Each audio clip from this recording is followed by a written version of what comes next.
Hi guys, it's Emily and of course I am back again. Hello, welcome back to my mother's bedroom, by the way. So today's video is going to be all about my top 5 first crush stories. Now, I've obviously fallen in love with so many celebrities and like men all my life. I don't know why, but yeah, of course. But of course I fancied so many boys in my school back from when I was a little girl, and yeah, so be prepared for some really embarrassing stories that I'm going to tell you, and I really hope that other people can relate to this because they would do anything. As you're a little kid, you would do anything just to get your first crush their biggest attention. So I hope you guys enjoy this and I will tell you them all.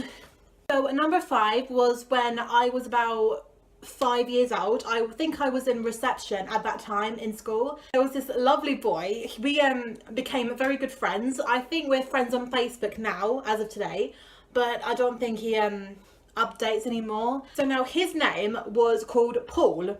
Paul was absolutely adorable, very cute, and he was just so nice to me. Like, we became friends. Like, I think it was like the very first day at school. So we was both in like reception together and we was just sitting on like the carpet, and I remember just grabbing a book out and just opening it, looking at it and staring, and all of a sudden like he's sitting next to me and I think he wanted to like share the book with me. So I thought, oh okay, you know, let's just share it. And we was looking at like, the pictures together and just smiling at each other, like thinking, oh, I like him already, he's nice. And I really started to like him and I thought, I really want to marry this boy. He is so cute. Like, he's just so nice. So, and like we just became very good friends. One day for my birthday, it was my 6th birthday, we had a party in McDonald's. And I remember that he turned up and I was so excited to see him because he was the only boy out of the whole entire group of my friends who actually came. And he the present he got me, bless him, still remains such a big part of my heart.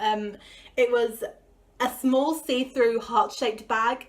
Like, it had glitter on top of it, but obviously this bit was all see-through.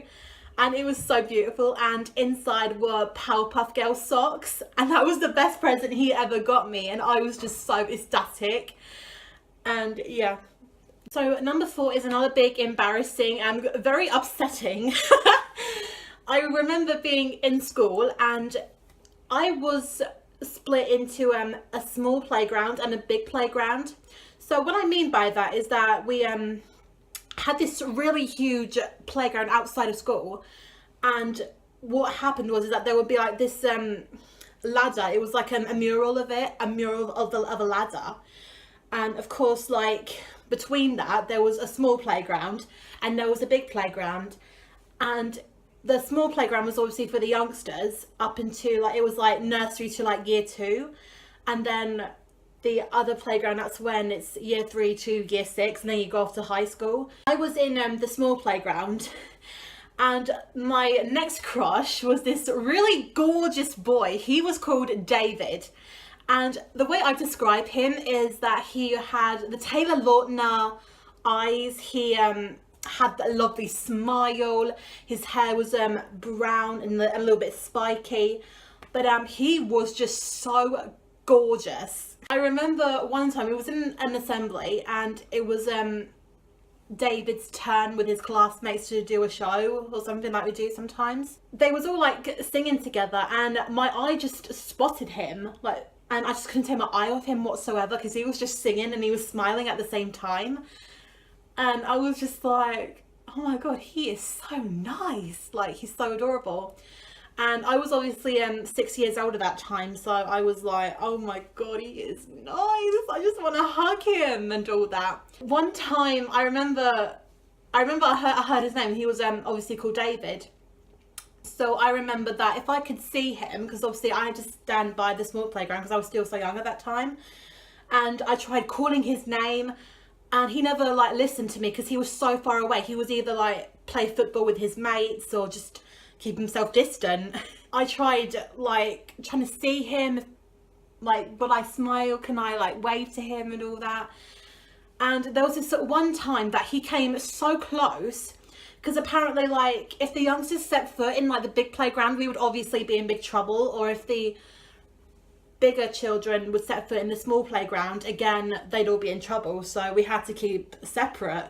I have to admit, that is so ridiculous, but oh well. Came quite close because I was obviously at the edge of the ladder of like the picture of it, and I thought to myself, okay, now is my chance. Just run up to him and give him such a big hug.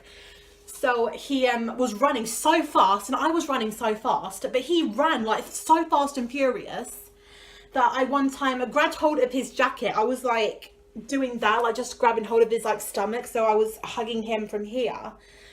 But he ran so fast that I literally grabbed hold of the back of his jacket and just pulled, and I'm like, and then I slipped and then I fell, and then I had to let go at that point.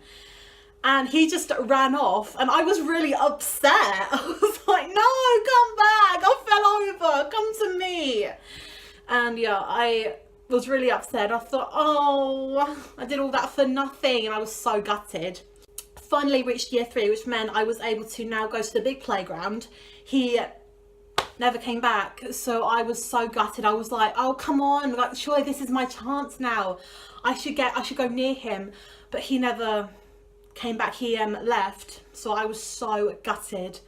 Number 3 is one of my biggest and major crushes that literally turned to disaster, an absolute big disaster. I was in year 3 and there was this boy called Thomas. I don't know why I even fell in love with him. I thought, what the hell am I even doing? All of like the boys and like the girls, we was all just like noticing about what love is and about, oh, do you fancy this guy? Do you fancy that guy? It was all like going crazy.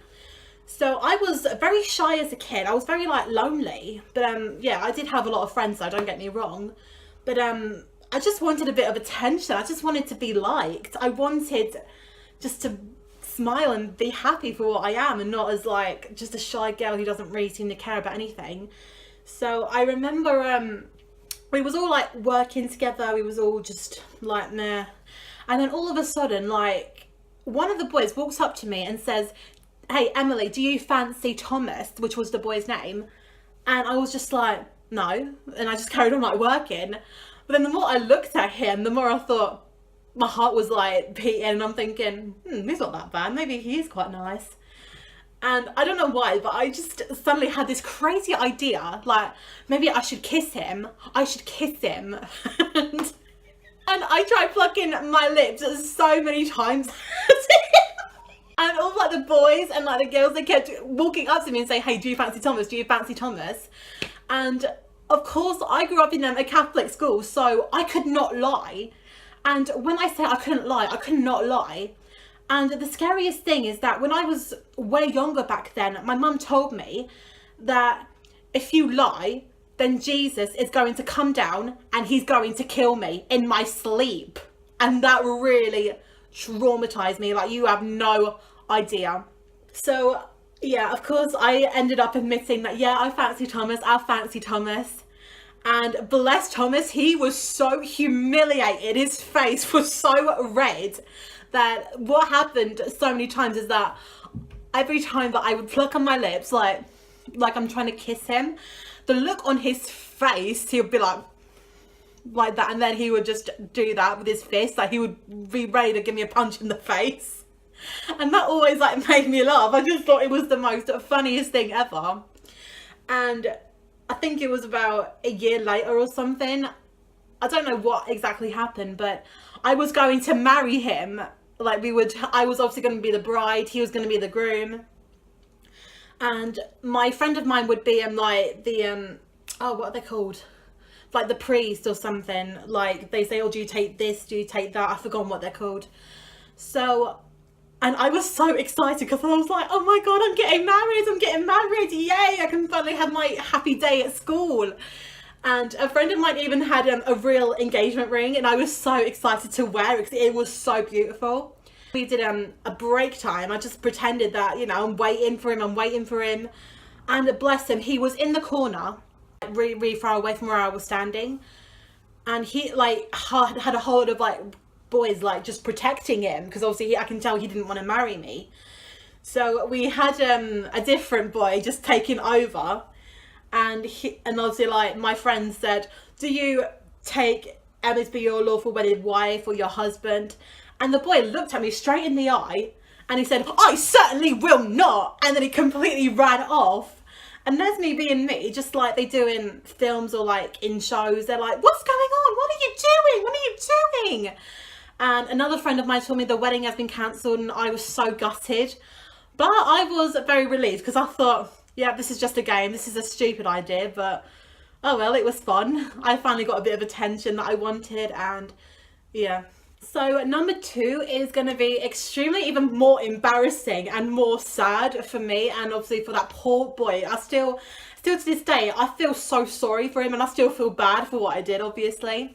So I remember I was again in school, another boy was called Ryan, and I remember that we was sitting quite close to each other. What happened was that I was sitting right here, and Ryan was sitting right here. And of course, like, you know, he was all like working, we was all just being quiet.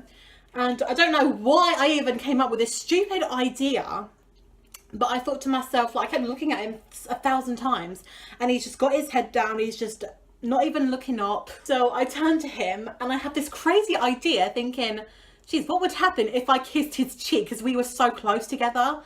And I just thought, this is a once in a lifetime chance, just try it. So I turned my head just to face his cheek, and I'm closing my eyes thinking, okay, if I close my eyes, he won't even notice, even I won't even notice. So I do that, I close my eyes, and I'm just like leaning forward, like trying to get his cheek, and bless him, and for about 10 seconds, I still got my eyes closed, I'm still like trying to reach, and all of a sudden, I'm like that, and then I open my eyes, and poor Ryan, he is literally like so like, he was leaning so back, he nearly fell off the chair, and I was like, oh my god, I am so sorry. No, just like, carry on working. I don't remember what happened next, but I don't think he was too happy about it. Like, I think he was terrified of me. So Ryan, if you're watching this, I apologise, I am so sorry, but I don't think you even remember who I was back in the day, or even a drop to kiss it. So that was very embarrassing. I was like, oh my god, what was I thinking? That was such a bad idea. But I don't know why I even came up with that idea. It was just such a stupid idea. But my heart, I feel so sorry for him. Like, oh my god, he was like that, like he was so scared. Like he was about to be stabbed in slow motion, but except he was going to be kissed. But yeah, I felt well sorry for myself and for him, but number 1 has got nothing to do with my first crush with the boys in my class or in school. This is actually a celebrity, my very first celebrity crush. If you guys like were born in the 90s, raised in the noughties, then of course you must have remembered the band Steps. I was such a huge fan of Steps, and my all-time favourite member was H from Steps. Now, there's me being like 3 or 4 years old, and he was obviously my very first celebrity crush. Instead of me like saying like to my friends, or even to like my mom or my sister, saying that he was my boyfriend, we're gonna get married, I actually said that H was my dad. I know, it sounds really stupid, right? The sad thing is that my dad left when I was a baby, obviously the age of 6 months. And of course I wanted my mum to remarry, I wanted her to have another baby, but that never happened. Every time I used to pretend that he was my dad, it just felt so right. It always made me feel so happy. Because I thought, oh yeah, my daddy is a pop star. I come to realise that, oh my god, what the hell was I thinking? And now that H is gay, he's obviously happily married, he's got baby twins, I think. And it's just a shock. I thought, wow man, how could you be gay? I fell in love with you. You were my very first celebrity crush. But at the end of the day, it's, you know, it's what he is. So I can't really complain about it anymore. And it's sad though, because like he is gay, but oh well. H, if you're planning on watching this, please, I take it all back. Just So that was my top 5 first crush stories. I really hope that you guys enjoyed it. I will be back soon, hopefully doing something extremely exciting. I'm not too sure yet. I have a freestyle exam in the next 3 weeks, which I'm super nervous about, and I've got that to focus on. so it's going to be really busy, but I will try and come up with another few ideas. But in the meantime, enjoy my videos and hope to see you soon. And if you like this video, give it a like. To see more of me, then give a big subscribe. Okay, take care. Bye.